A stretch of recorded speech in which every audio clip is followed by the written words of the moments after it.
नमस्कार. स्वाभिमानी TV news चॅनलच्या बातमीपत्रात आपलं स्वागत. जगद्गुरू संत तुकाराम महाराज यांच्या जयंतीनिमित्ताने धुळ्यातील मराठा सेवा संघ कार्यालयात व्याख्यानाचे करण्यात आले आयोजन. जगद्गुरू संत तुकाराम महाराज यांच्या जयंतीनिमित्ताने धुळे शहरातील मराठा सेवा संघ कार्यालयात व्याख्यानाचे आज आयोजन करण्यात आलेले होते.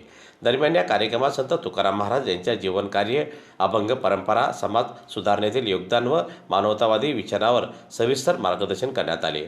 व्याख्यानातून संत तुकाराम महाराजांनी समाजाला दिलेला समतेचा, भक्तीचा व नीतिमत्तेचा संदेश उपस्थितांसमोर उलगडण्यात आला.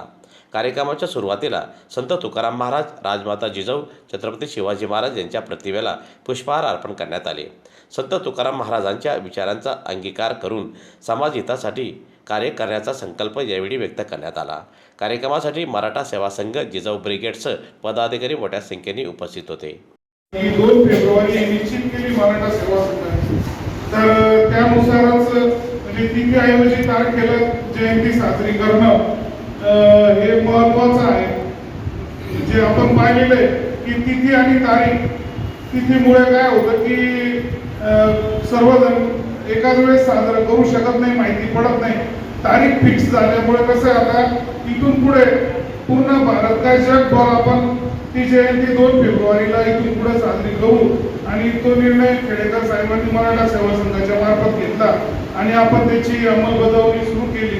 खरं म्हणजे तुकाराम महाराजांचे जे विचार आहे ते संपूर्ण बहुजन समाजाला अतिशय महत्वाचे विचार असून शिवाजी महाराजांनी जे बहुजन समाजासाठी सर्वांना बरोबर घेऊन जे स्वराज्य स्थापन केलेलं आहे त्याच्यात फार मोठा सिंहाचा वाटा तुकाराम महाराजांचा असून ते सर्व विचार सर्व जनतेला समजणं आवश्यक आहे. त्यासाठी आपण आज जयंती निमित्ताने जे व्याख्यान घेतोय, भविष्याला आपल्याला दरमहा तुकाराम महाराजांच्या जीवनावर व्याख्यानमाला सुरू करायची आहे. लवकरच दरमहा या ठिकाणी आपण ती व्याख्यानमाला घेणार आहोत आणि वेगवेगळ्या अभ्यासू व्याख्यात्या निमित्ताने आपण या ठिकाणी बोलवणार आहोत आणि त्या निमित्ताने जनतेला हे सगळे पैलू माहिती पडतील आणि त्याचा उपयोग होईल.